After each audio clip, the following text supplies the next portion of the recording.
I don't know if anything can prepare you for entrepreneurship. Everyone thinks they can just go create a beverage brand, and you know what, you can. But good luck after day one. No one fails, it's just that they were extremely underprepared. You know, this year, north of 20 million people will drink Lemon Perfect. Get someone like Beyoncé behind Lemon Perfect, that's huge.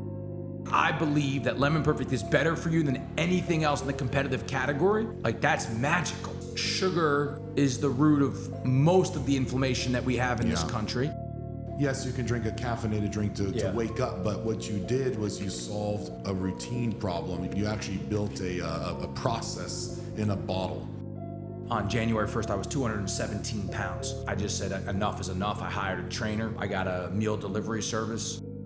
Welcome back to another episode of the 1% Club podcast. I'm your host, Sean Freitas, and today we're diving deep into the intersection of entrepreneurship, grit, family, and mental health with someone who embodies all of it. My guest is Yanni, the founder and executive chairman of Lemon Perfect, a company that's not just changing the beverage game, but inspiring the world to drink more lemons.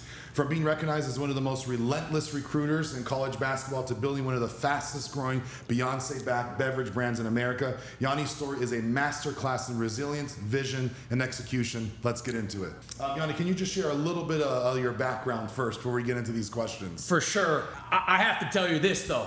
I've done 100 of these podcasts. That was the best introduction that we've had so far. I got better if I don't practice them because I overthink it, you know? That was A++.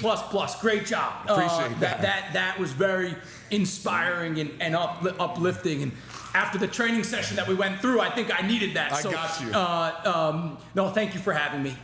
First off, and the short story is I coached college basketball for 10 years. And my last year coaching, I was at the University of Nevada in Reno. A friend of mine who was a strength and conditioning coach and also a nutritionist, he said, drink organic lemon water in the morning, right? And I was searching at the time. Coach Musselman, who's now the head coach at USC, he was our head coach. And we had early mornings and late nights. I needed some structure, right? Diet plan, training program, and every day in Matt's, in the book that he gave me and the sample meals, it started by drinking organic lemon water, right? And so I just started doing it every morning, and I hated it, right? Buy organic lemons, cut the lemon, squeeze the lemon juice all over, bland taste, right? I mean, most mornings you just throw your hands up in the air, you say, shit, there's got to be a better way here, right? But stuck with it, and this is the path of destiny. Coach Musselman's wife, Danielle, her sister was on the field marketing team at Buy in Atlanta, which in 2017, I didn't know it at the time, was at the very height of their growth story. They were a couple months away from being sold to Keurig Dr. Pepper for almost $2 billion. Today, they're one of our main competitors, right?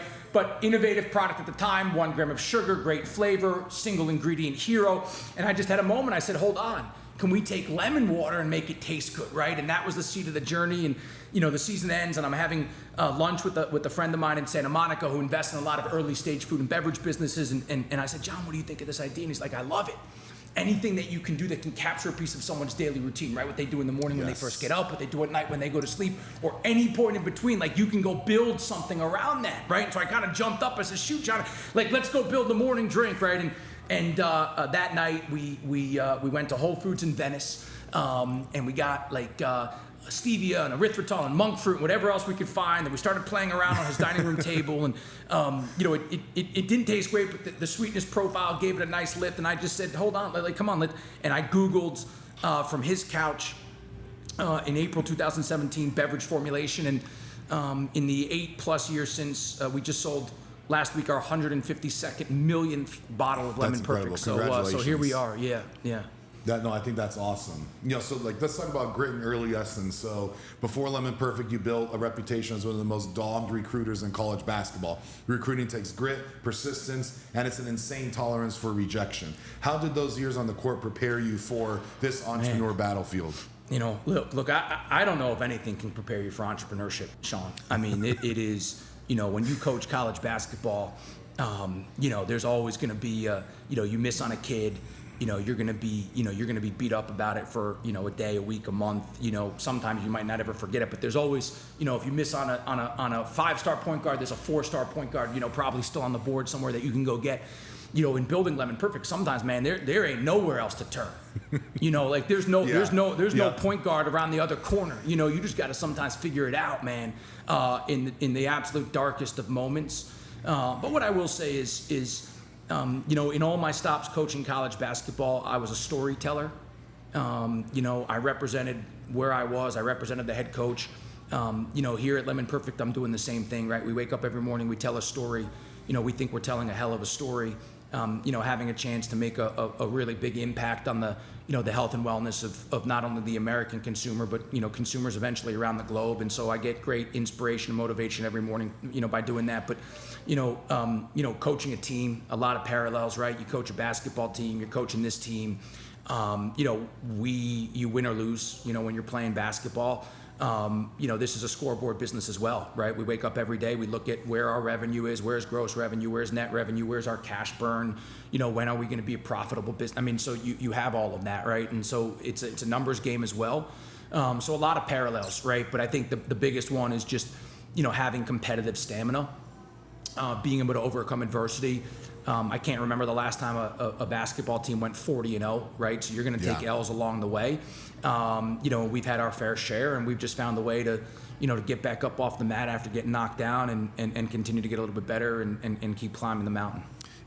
What's interesting about your business is I don't really think people understand how hard it is to get into the beverage industry, the cost of even holding your beverages, storing it, and then shelf space. It is, in my opinion, it's one of the most competitive market spaces to get into. So you have to have, I think for you guys is really the storytelling behind the brand. I think that separates everything, and it's an amazing product. It's funny because I just made my lemon water this morning, and I was running late to work, so I'm trying to make my coffee. I'm trying to make my lemon water, and I'm like, and every morning I was like, okay, maybe I should make this before, but I don't. And 5 minutes, but compounding every single day takes a lot of time. When I don't have time, what do? I skip it. So having something that's pre-made, especially when you're busy, I think is amazing. But I just want to give you the accolades of pushing into that market space. It is really difficult. Thank you. Yeah, what I'll say about beverages is everyone thinks they can just go create a beverage brand, and you know what, you can. But good luck after day one, right? Yes. The barrier to entry, or at least the barrier to build a product, is relatively low. The barrier to success is impossibly high, right? Because it's incredibly capital intensive. It's hard to win traditionally, like as a direct-to-consumer brand, because beverage is so impulse driven, right? So winning in like convenience retail, winning in grocery stores, largely like cold consumption, right? Immediate consumption. Buying our products, on Amazon or on our .com or TikTok shop, it's a little bit more challenging because people aren't generally buying beverages and not on impulse. This is pantry loading and that sort of thing, but it is. You got to start with one retailer. We started with Bristol Farms in Southern California. They had 13 stores, and we got in and we were like, man, this is, here we are, we arrived, right? Like when we scanned the first bottle, I was like, oh man, we did it, right? You just have no idea. At every kind of turn, there's another challenge, because, you gotta, the cycles, to get into stores, right? Like, we're talking to Walmart, for instance, right now, right? And we've had conversations for the last couple of years. Well, they only reset their shelves once a year, right? And so it's not like, and the buyer, there is the category director there is unbelievable. One of the coolest people, smartest people, but he's limited. He can't say, oh, I want Lemon Perfect on our shelves tomorrow, right? Because think about it, you got 5,000 plus outlets. They got, it's a whole system of process. That's right. You can't just put something on the shelf and hope, right? So, and that's obviously a really big example, but it's very, very hard for retailers to just put something on the shelf the next day.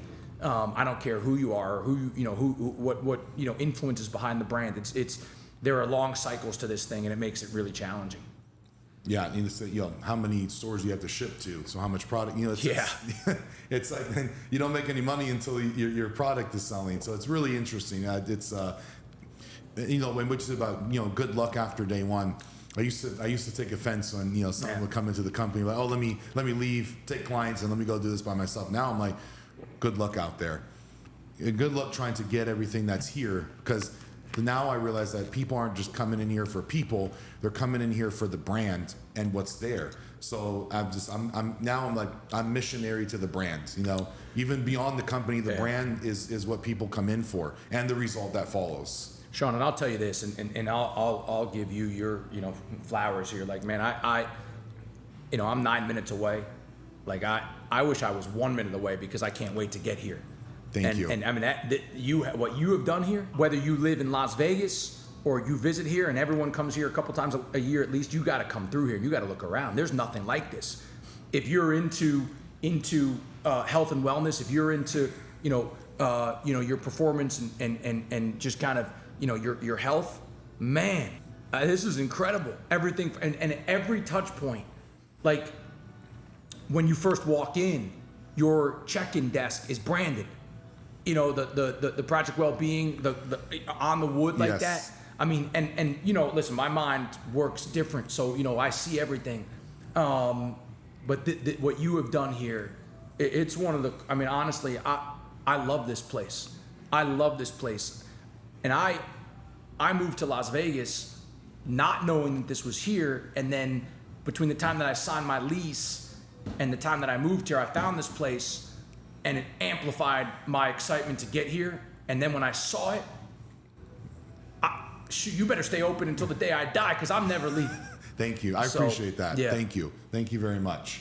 So like leaping into entrepreneurship, and it's funny that nothing prepares you for entrepreneurship but entrepreneurship. Yeah. And it's a constant, it's funny because you think I got better.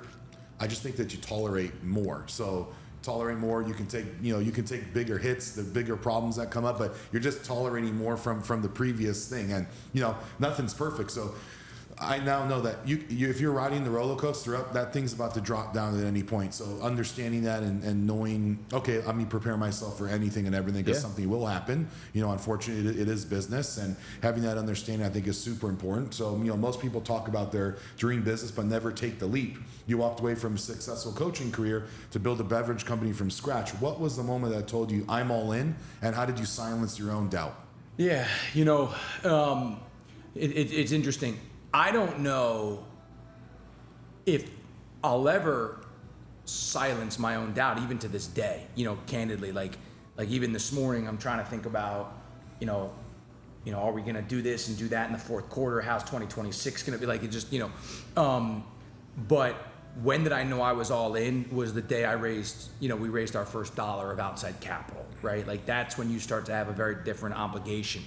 You have a real fiduciary obligation to return on capital for your investors and to try to maximize every investment that you make, right? So January 31st, 2018 was the day that we raised our first dollar of capital. We had two checks come in, one from Mike Levine, who runs the sports group at CAA, is one of my dearest friends, and the other was from Spencer Dinwiddie, the NBA basketball player who I recruited really hard when I was at Harvard. He ended up going to Colorado. But Vino wrote a check for $100,000. Spencer wrote a check for $25,000. And, I woke up on February 1st and we had, $125,000 in the bank. And, we tried to raise $650,000 in that instrument at the beginning pre-revenue. We ended up raising $1.2595 million. I mean, it was just like, it was incredible. 40 investors, smallest check was $5,000, largest check was $100,000. We got $400,000 checks.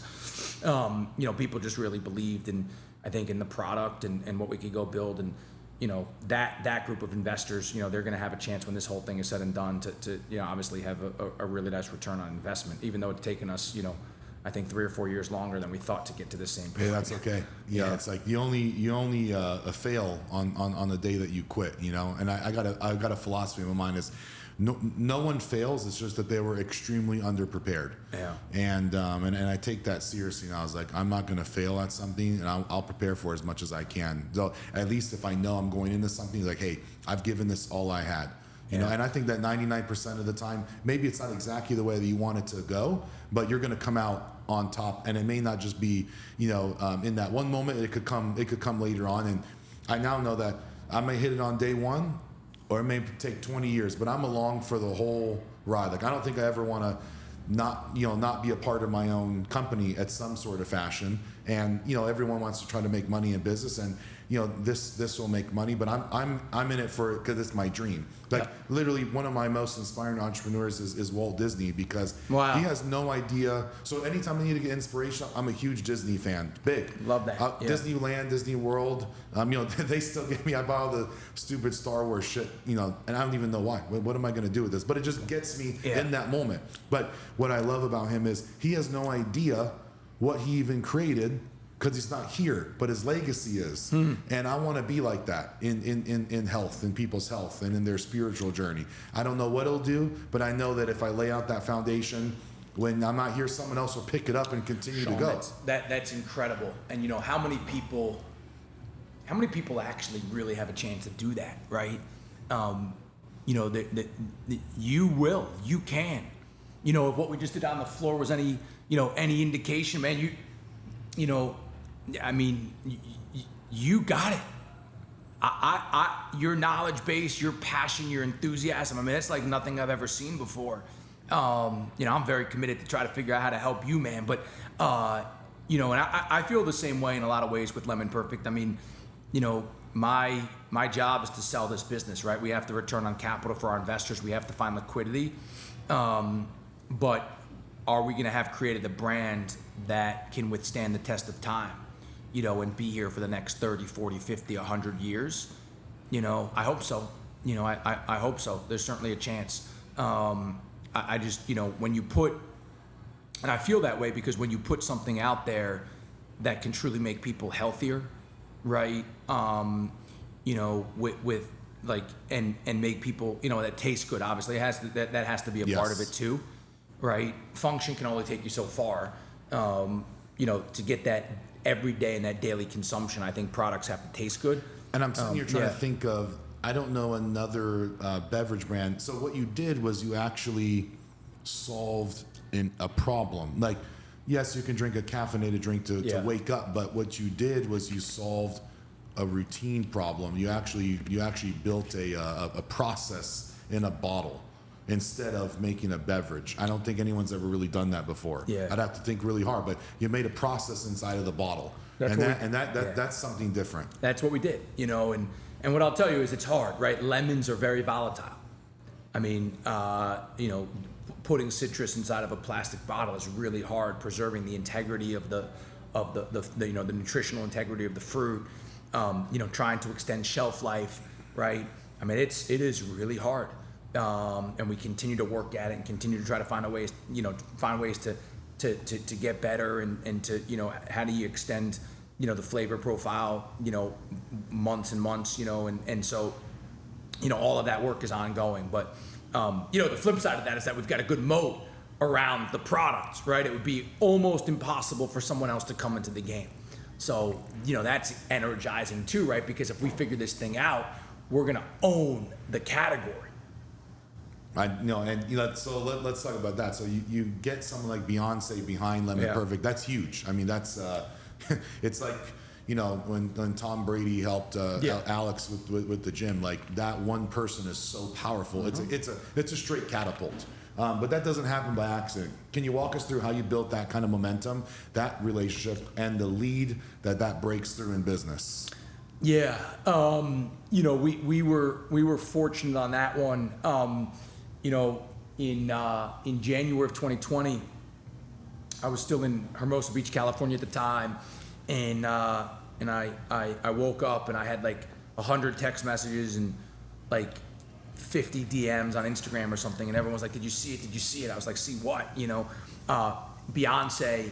The night before the Grammys, there was a pre-party, and in the cup holder of her limousine, there was a bottle of perfectly faced dragon fruit mango, right? And and I was like, damn, what the, and so we actually tried to get in touch with her management team. I didn't know it, but she was making some changes, and so it took a few months, and then eventually one of our investors actually was at her house, was with her, and saw Lemon Perfect in the fridge, and was like, "Oh, I just invested. You got to take a look at it." And so that's how it happened. Pretty cool. Completely organic.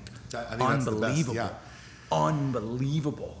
But it was only the work that you did. See, a lot of times, like anything happening in your life now is just a result of 3 to 6 months, maybe sometimes even a year or more because it's a cycle. You know, Sean, what I'll tell you is, sometimes people ask me, it's like, what's the key to winning in building a business or entrepreneurship?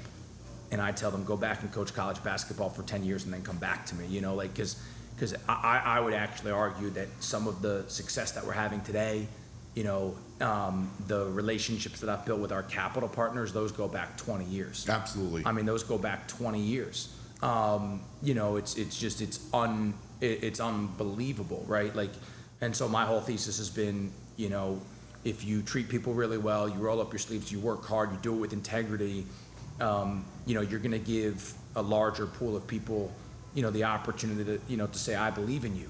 And, you can do it with a couple of people that really get behind you, that really believe in you. And we had that at the start, right? Like I mentioned Mike Levine, I mentioned Yes. Spencer Dinwiddie, 40 other investors, right? But that can be compounding, so this journey, yes, what we do today will have outcomes in 3 months or 4 months or 5 months, 6 months, whatever. But a lot of what I'm doing today, this relationship with you, Sean, I like this in 5 years, the fruits of this could, we're going to realize immediate returns, and then it's going to be like, that's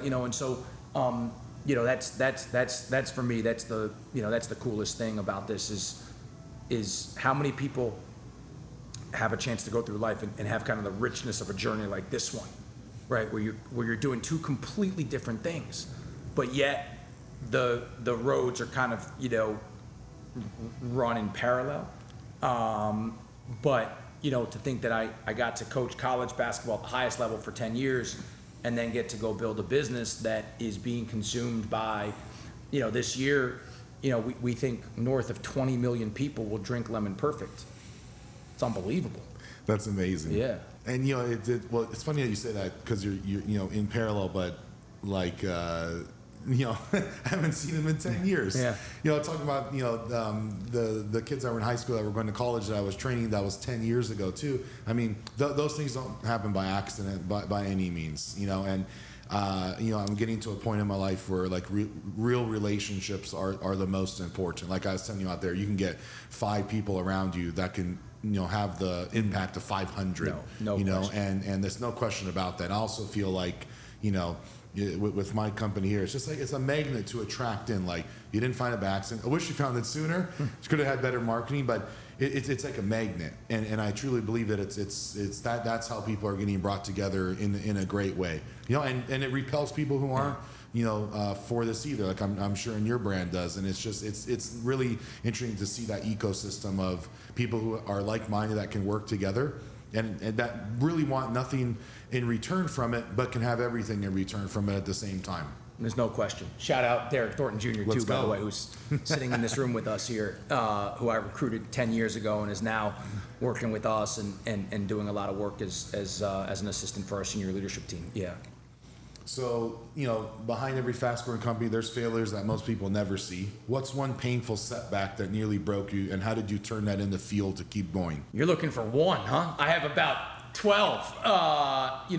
Look, this company, has been on the brink 3 times. I think the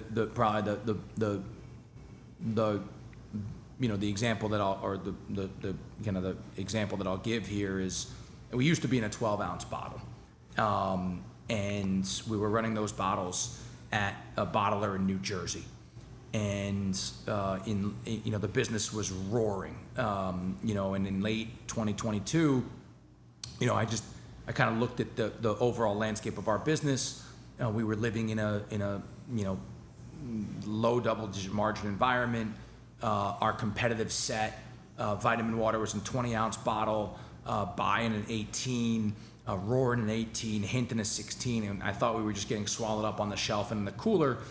And so it was this moment where I said, if we go to a larger vessel, we can likely expand our margin profile, right, our gross margin profile, and we can also increase our, just the visual real estate on the shelf. And so made a decision to go to a 15.2 ounce bottle, and with that we invited a new bottler to come in and bid on that business. where we were running the 12-ounce product in New Jersey, Ledestri, they wanted our business, and so it became a hell of a negotiation between where we were running our bottles and a new bottler, in Niagara. And I knew that if I made the decision to go to Niagara, and their commitment was to build a line for us in Texas, that there was like a year before we were going to transition the business from the 12-ounce bottles to the 15.2s, and I had to believe that Ledestri was going to continue to run our product through the transition, right? And but I made that bet because I always felt like Niagara was the biggest and the best, and you always want to play in the major leagues. And there were other points of that deal that I just felt like were huge wins for Lemon Perfect. Not to mention just the cost of goods and the unconstrained capacity and all of that. And so the idea was we were going to transition the business to them about a year after we signed the agreement, and all good for the first 6 months. Our business went from zero to in August of 2023, we had just crossed $46 million in revenue that year, almost $100 million in retail sales. And then I got the call. It was a little bit of a perfect storm. The lines at Ledestri started running poorly. Ironically enough, Bai was also running there because of what we were doing to them in the marketplace. They had to start producing more product because they were promoting more. They were promoting with more depth, more frequency, ... And what Ledestri decided to do was take down one line to start doing repairs. These lines, 2011 to 2000, they were like 12 years old. And Stephanie called me and said, I love you, I love Lemon Perfect, but we're going to prioritize other customers, i.e. Bai, with longer term obligations. And Sean, that was August, I got that call on August 3rd, 2023. And in the blink of an eye, you go from feeling like you're on top of the world to, at that point, we had raised $81 million, and we had a couple $1 million of cash in the bank, no product to run, a signed term sheet for $18 million, which we thought would be our last round of capital ever needed in the business, and it all fell apart. I was on the way I went up to Rochester to go get on my hands and knees and beg Stephanie for more line time. She said, I can't do it. And on the way to the airport to go meet with Niagara in California to try to figure something out, I got the call from our board, and they basically said, we're ripping up the term sheet. And there I am on the side of the road, with very little money in the bank, no money coming in, and no product. And, fast forward, ended up getting with Niagara. We ran bottles on their interim line in Kansas City. We ran on an interim basis on their Gatorade aseptic line in Kansas City. And they told me, we don't have nitrogen dosing there, so every time your bottles get cold, they're gonna panel, they're gonna look like this. We can't put oxygen scavengers or UV blockers into the resin, so as the weather warms in the summertime, you're likely gonna have oxidation. And so it was either knowingly produce bad bottles or go home. So I took the bad bottles, and but we ended up surviving. We said that when we get to our line in Texas, we were going to change our packaging. So we put fruit on the front, visual cues, delicious, refreshing, own the lemon with the yellow. And fast forward now, we have a fully bulletproof bottle. We're running in Lancaster on the line that was built for us. And our business has never, honestly, never been on a kind of our velocity story. We're on fire. Simply put, we're now building a plan for next year, that could likely be a couple $100 million in retail sales. So, and through all that, man, at one point we woke up and we had $6,000 in the bank, at the start of this year. So, you just got to find a way to keep Isn't that going. crazy? It's like people don't understand. They don't understand that stuff. It's wild to me, Yeah. Everyone just sees what's on Instagram or whatever, Yes. right? Like, it's wildly captivating. It's great drama. There's obviously a human emotion in all this. But man, starting anything is hard. Sean, you know that, but starting a beverage brand, that might be as hard as anything, man. It's just really, it's just hard. It's just really hard. I think it's hard because there's so many steps to get to this point that, you could try your best to prepare, but one small, not even a bad decision, it may just be not the right one at the right time, causes no pun intended, but like a chain reaction to happen. And not immediately, but it comes, I've, one day I felt like I was on top of the world, and then the next day I was looking at, getting divorced from a 10-year partner that I created the company with, and going through a 2.5-3 year time frame, man. But I think that's where the resilience and the grit came in, because there came to a point where this was my dream beyond the company. It's something I'm unwilling to let go or give up, because it really was my identity in the physical form, and it just meant way too much to me. So I didn't know how I was going to do it, but I knew that I'm gonna overcome this, because this is way too important to me. It's not even about having logos on the wall, nothing like that. It was just literally the mission of what this actually meant to me was far more powerful than anything I would need to do, that I didn't know how to do, that I have to figure out, that I have to get people to believe in me. But I simply was not willing to let go of my dream. I just dug my foot in. Wow. Got both feet in. I said, well, I'll still be here. Maybe half my body will be gone, but I am so deep rooted into it that I'm unwilling to let my dream go at any cost. Wow. And I planted that in my brain from that day one that it happened. I'm like, okay, this is what it is. I'm planting my feet down, and just a roller coaster up and down. And then it's interesting. You work your whole life, you do well, and then 2 seconds later, you got no money, because of outside circumstances. And you're right, you just got to go back and do it again. But in that time frame, when your mind gets that amount of pressure, it unlocks something inside of you. It's like the next level, because you have to make it work out. There's only two options. You can give up right there, or it has to work out. So it's interesting that you ended up on the side of the road. That's happened to me multiple times. I'm like, man, fuck, what's it going to take in order to solve this problem that I have in front of me, And I just feel like you really have to be resilient. And in that, all you're doing is paving something in your mind that you can go and give someone advice later. So now when I'm listening to people like, no, man, what are you talking about? Wake up, keep going after it tomorrow. You have to keep going. There's not an option to stop. Life doesn't have stop. You go to work 8 to 5, but you can't switch your light off, your life off after. That's exactly right. It's 24/7. Yeah. And by you thinking that you're going to turn your life off, it affects someone else. It affects someone else you love. It affects the people that that look up to you. So you can't just do that, especially being in a leadership role. You took that role for a reason. People believe in you for a reason. That's the reason why there's not many leaders. We have a lot of managers, but we don't have a lot of true leaders. There's no question. Man, Sean, that was deep. That was great. No, you listen. You know. That's why I like doing this with you. A lot of podcasts, obviously, you're not doing it with operators, business operators. I mean, the feeling of being on the side of the road when it all feels, really, really hopeless. Try to be in a parking lot of a Flying J somewhere near Rochester, New York. I mean, it's just like, that was that moment. I'm in a rental car. I remember it like it was yesterday. Shoot, I think I got beef jerky wrappers on the passenger seat. I got, an iced coffee or something, and some lemon pepper, and a bunch of sweat and tears. I mean, that's the truth, man. That's just,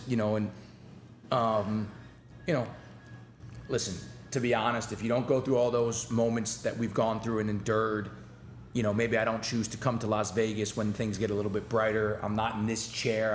I'm not training with you. I don't have a future. I don't reconnect with Derek. It's just like, you don't know what the road of life is going to lead to. And I think,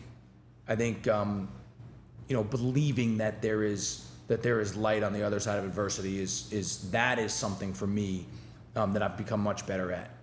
Obviously, look, I'm 43 years in right now, so but it just but the life experiences really help shape it. Yeah, and one thing with me is I didn't have my faith aligned at that time, so I didn't have anything to lean into. I had put my faith into another person, another place, another item, another business thing, but I didn't have my faith aligned, like where I can go back and fall into. So once I got that lined up, I think things started moving in my life in the right direction. And I don't know what direction my life was headed. I overworked myself. Yeah. I overworked myself, so I would never have to think about anything in my life that was wrong. I was addicted. How about that? Yeah. I was addicted. Yeah. That's what it takes. I mean, that's what it takes. I was chasing dopamine hits at every moment of the day, so my brain wouldn't have a second to slow down and think about things that I was going through. Yeah, but now you're through the other side. Now I'm through the other side. Yeah, it's not perfect, but now I know. Imagine me not knowing. So I'm glad it hit me at 33 years old, because if I'm 60 and it hits me, I'm like, damn, I don't have the rest of my life to go Sean, and get. Listen, for you to have done what for you to be where you are at your age, it's incredible. Absolutely incredible. I'm sure you can attest to this. Is when you're the pioneer of something, you get all the hate. Yeah. With very little accolade. So how you thank them? No, I'm sure is you put it into physical There's form. no question. I can only imagine. How many people probably said you're crazy. He's gonna build what is this place? How many square feet is this place? 15,000 square feet. He's gonna go buy all this equipment. He's gonna do this. Gonna do that. Who's gonna come? Right? I can only imagine. This was built during the pandemic when everything was closed. And man. I had to pay. I remember ordering my green Squarex. Racks. There were like 60,000 for that thing, right? And then it was another 36,000 to get it shipped here, because they didn't want to have two different things in one truck because of the pandemic. So I had to pay for the whole 18-wheeler to come here. At that point, I would have rented a Home Depot U-Haul and drove myself out there. I didn't know that at the time, but. I've done stuff like that. I can tell you that. I'll still do it. I went to South Korea to go get some labels one time. No, you just do crazy shit. So, entrepreneurship, it can definitely consume you. Family can ground you. How do you balance the relentless pace of building Lemon Perfect with relationships and family values that keep you connected? Not well. And it's an area where I'm trying to get better. All right. That's the one thing I'll tell you is you're always going to get an unvarnished me. Balance has been challenging. I'm not married today, and I think a lot of that is largely because of the way that I've worked at Lemon Perfect and some of the challenges that we've had. Every time I feel like, oh man, I'm going to start, I'm going to go out, I'm going to do this, I'm going to start, it's like you get your face knocked off, so it's just. But what I'll tell you is the last 4 or 5 months, right, as the Lemon Perfect business has really accelerated, so too has everything else for me, right? And so that's been really, that's been that's awesome, right? And now, obviously the hope is that we're through all the dislocation and the chaos in this journey. But what I am trying to prepare myself for is if there are moments of challenge that are ahead, we can't revert back, right? And come home at night and just go, and say, oh shit, man, I don't want to go out. I don't want to see this woman. I don't want to go do that's the right. And so, but yeah, balance. I don't know, man. It is, when you're building something and you've got as much riding on it as we do on this thing, and you have 400 investors and now we've raised $109 million. And look, there's a lot more than wealth in life. But if we sell this business, I'll have a chance to make, hundreds of millions of dollars. 8 years in, it's like you just got to find a way, man, to to figure it out. That's my position. So. That's the truth. Yeah. Someone told me something that really stuck to me. Undoubtedly, you're going to face another challenge at some point again. And someone told me, you still as you're an entrepreneur, you still have your life that is being lived. So you just have to be okay with that, Sean. You can't just, because I used to think something happens, so immediately everything shuts down. I don't want to do anything with anyone, but sit in my own head and think of, how am I going to fix this? Yeah. There's some things that time has to elapse in order for you to fix it. And I'm like, man, how many days did I give up because I was stuck in my own head? How many things did I miss because I was stuck in my own head? knowing that you just have to let it unravel. It's probably going to be okay. It's not like I'm going to go and quit, but I just was stuck in my own head, in the dark, just sitting there. I'm like, damn, there has to be a better way how to do this, because I can't be a real entrepreneur if I can't be able to face challenges. No question. I got to smile on a good day and smile on a bad day.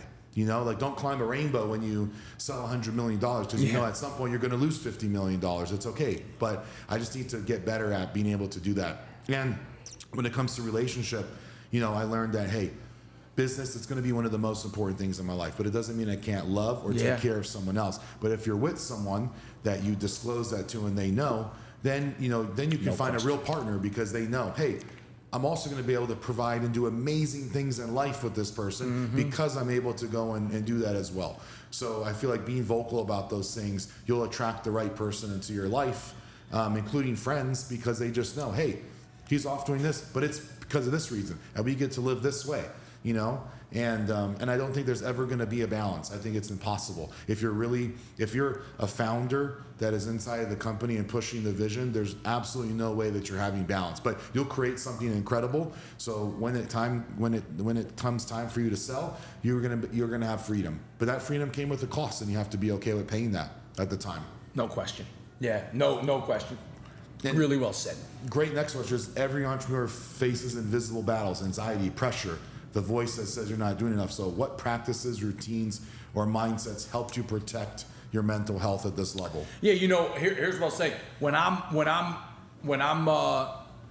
training and eating well, everything just seems to be more. My mind is just so much better. I mean, that's the facts. It's like, Sean, the scale is not the only indicator, but I woke up after the challenges in the business last year. I woke up on January 1st. I was 217 pounds, and I just said enough is enough. I hired a trainer. I got a meal delivery service. Got a app on my phone that tracked macros, and I just kind of dove in. And so shout out Bo Bailey, who was my trainer and I'm like, now here I am. So what is that, 7-8 months? I'm down to 192 and still got a lot of work to do, but 25 pounds now. Feel better. Still have to tighten some screws, avoid some of those cheat meals, man. But, meet people like you, come, find obviously this is going to be unbelievable for me. But yeah, honestly, it's training, it's eating properly, and then just trying to find a rhythm with your sleep. I mean, those three things. And then, I can't wait to try to add all the stuff that you've got here. That's the thing, because that'll change. It's like the cheat code. Like, if you're sleeping for 4 or 5 hours, hopefully that, will reduce some of the, because it's the problem is you're taking off years of your heart health. I used to run myself hard. I think I was sleeping for 3 hours or 4 hours a night for 6 years straight. Like I said, I didn't want to slow down to think about what was going on in my life. So I just kept pushing the boundary more and more and more and more and more. And then obviously going through the divorce, this was just like 6 months when I'm sitting on my couch, like, man, I literally feel like I'm going to have a heart attack. On that very day, I decided I was no longer going to tolerate anything. I was going to, this is my solution. I stand on it. If you don't like this, then that's it. That may be the end. But I stood on that decision, and it was reciprocated. It was heard. It was justified, because I wasn't willing to lose my life for something. That was the first time that I put the company second and put myself first. But why did I have to feel like that? Why did I have to get myself to that point to feel like that? So now that I know that, I know when I'm leaning into hold on, we got to take a little break.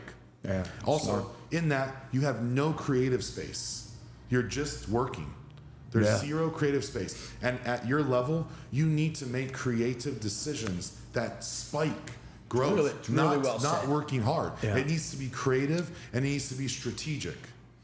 It's really well said. No, listen, if you don't, for me and you, being creative and having a sharp mind to be able to make those decisions and think like that, if you don't have that, it's going to be very, very hard to build it the way that we want to build our businesses. Absolutely. For sure. Purpose beyond profit. So Lemon Perfect is more than a drink. It's a mission to inspire people to live healthier. How important it is for entrepreneurs to connect their business to a deeper purpose that go beyond the dollars? Look, I think really important. I've said this a lot. Lemon Perfect, yes, we want to build a great business. We want to get to a transaction. We want to find liquidity for our investors, right? For sure. For me, I also get to sprint down two other roads, right? One is I want to be a trampoline of growth for our people, right? Like so many of our teammates, of our people, like this is not their last professional job, right? So how do we allow our people to use Lemon Perfect as a springboard for what comes next, right? Like how do they jump higher tomorrow, next week, a month from now, a year from now?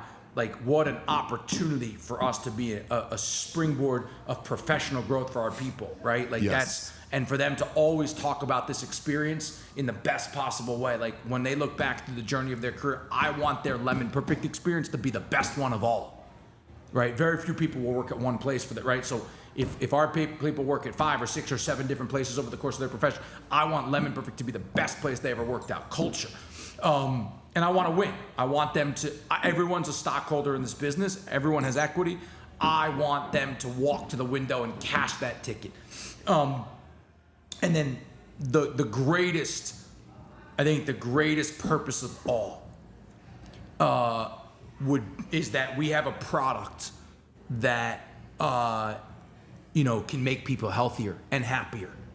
That's the facts. Like I believe that Lemon Perfect is better for you than anything else in the competitive category. And I think it tastes better than anything else in the store. So when you have the intersection of something that is as good for you as it is good tasting, like that's magical. And sugar is the root of, I think, most of the inflammation that we have in this country. And I think inadequate hydration is also deeply impactful. And so, we're solving for a lot. And I don't think you have to give up anything, from a flavor profile. And I say all the time that flavor knows no boundaries. I don't care where you live, how much money you make, what you look like, who you like. Like Lemon Perfect is for you. You can't tell me that everyone shouldn't be drinking this thing. And so that is a big reason to get up every morning, is that you really are delivering wellness to the world. And so you have this beautiful kind of opportunity to wake up every morning and 1, build a great business, 2, be a trampoline of growth for your people, and 3, make a hell of an impact on kind of the health of the world. So it's very, very unique in that sense. And you can really only do that with consumer products, right? Like there just aren't that many, there just aren't that many businesses out there that get built that can do those 3 things, Absolutely. Right? And so the uniqueness of that is pretty powerful. Going back to being a springboard for your employees, and this probably only occurs to employees that are closest around you, but beyond being their boss, the owner, the leader, what I really love doing is for certain people, giving back to them, whether it be knowledge or my resources to help them, and they actually appreciate it and what it does for them. Or I was talking to one other of my employees is married, and I was just giving him some advice that probably could have helped me in my previous marriage, and he's like, man, thank you so much, that really helped. I'm like, hey man, this isn't a job. It's a life experience. That's what I'm here for. Like I'm going to pay you and you're going to do a good job. But if you're close to me, I'm going to give you, lessons I learned in life, and hopefully you don't have to go through, and hopefully it'll help you. And guess what? Now you got to take that and give it to someone else as well. I think that's where I really started looking at the full circle. Okay, this is an ecosystem of a true lifestyle. It just happens. It looks like a business. Yeah. And that's what, okay. It really is important to give back. My business mentor, there's no reason why you should be spending time with me. This guy is incredibly successful. You know, him giving me hours and hours and hours of time, he just shouldn't do that. But he's like, the first thing he said is, you're coachable, and everything I've told you, you put into play. He says, now I'm investing to you. I'm investing into you because you're going to take what I say, you're going to do it. And I said, honestly, one of the things I want to do is one day, 10 years from now, someone will come to me and I'm going to be able to help them like you're helping me. And I know how life-changing that's going to be. Yeah. You know, to get someone that grew a company, they were the absolute best in the world at what they did in the technology space, and to be able to access someone like that, where I consider myself here, it's like I was a visionary and I was a service provider, but now I'm learning how to be an actual businessman. And it's not easy. You know, at times you have to make emotionless decisions, because if you make emotional decisions, you'll keep the wrong person in the company. You'll overpay for something. You'll let something go on for months more than it should. And that's a tough thing for me, because I care about everyone, but I now know some things have to be emotionless because you're doing what's best for the company. Well, you know? No question. No question about it. Yeah, advice to the next generation. So let's say young hustlers listening right now. Yeah. Hopefully we didn't scare them. Someone who has a dream but feels like the odds are stacked against them. What's the one piece of advice you'd give to them to step into owning their own future? I would just say, if you believe in what you're building, you can do great things. I mean, you just got to, but you got to believe. You got to believe. You got to believe that you're doing something really special. You got to believe that you're doing something that can make a big impact. Belief can overcome a lot. And I think you said it. It's just, you just keep going until you give your last breath and just find a way. But I think creating things is if you wake up one day, you got an idea, that idea is not in the world, and then you can bring it to the world. I mean, come on now, right? Like, how unbelievable is that? Yes. And so I just think it's go for it if you really believe in what you're building. Right. And that, listen, that doesn't mean that you have to go start a business, right? But it's like, just put your head down and get after it and do something that you really enjoy and are passionate about. A lot of people will say, like, following your passion was bullshit. Like, I disagree. Like, I'm obsessed with what we can create here. Right. And you're obsessed by how the reach of what this and what Project Wellbeing can become. Right. And so if you just be obsessed about what you're doing, what you're building, what you're getting up in the morning for. No, and I appreciate that, Yanni, and thank you so much for taking the time to be on here. I love dragon fruit. Watermelon is my favorite. Yeah. But, one, I'm excited to carry this, here at Project Wellbeing. And something I've done that I don't think a lot of people have done is every single thing that we have in here, I pretty much have a connection with the owner of the company. So I've been to every manufacturer for our equipment. I had the owner of Kaiser inside of here, took him to NHL game, took him to the NHL facility to see the stuff in the back. But the reason is because I want people to see that I just don't carry anything in here. I not only for the product, but I also want to make sure I connect with the person and the mission and their company as well. So I wish that, I'll share that with more people, but I really enjoy doing that because it's special to me. So really, every single thing in here, I truly believe in. I love that. So even if it's not my own company, I still feel like it is, because I wouldn't be in here if I didn't align with it. And I want to continue to do that for the rest of my career, because I feel like you attract great things like that. Yeah, it's amazing. I love it. And shout out Josh and Manny on Slate, which is one of your products that you have in here. I had to explain to them why I ditched the Fairlife. You know what I'm saying? Yeah. Well, one that's good. It's amazing. They sell a lot of Fairlife, and there's a lot of not so good stuff in there. So the biggest thing for me is I've got like mercury poison and stuff. Yeah. And we'll get through that when we go through the genetic stuff, but. I got to be really careful with the plastics and the bottles and stuff that I bring in here and the cans. So the fact that they took that much time to design that can is super important to me. And there's like 4 ingredients in there. Yeah, that's another thing. That was great, and it still tastes good. Yeah, I actually think it tastes better. Honestly, I think it tastes like chocolate milk, and I'm like, damn, I want to drink a whole bunch of these. Yeah, they do. They do a really good. They do a really good job. They put, they used to. It's interesting. They used to sweeten with allulose and monk fruit. Now they went to a sucralose blend, which I think probably reduced some cost. But actually, there's a bunch of very, very positive research on that sweetener right now. Versus kind of all the other artificial sweeteners that are in there. But it's a good product. Obviously, I'm drinking it right now. So, yeah. Thank you again so much, man. I really appreciate it. Sean, this was awesome. Absolute highlight of my time in Las Vegas so far, and I'm looking forward to spending more time with you. Thank you so much. I really appreciate you. Of course.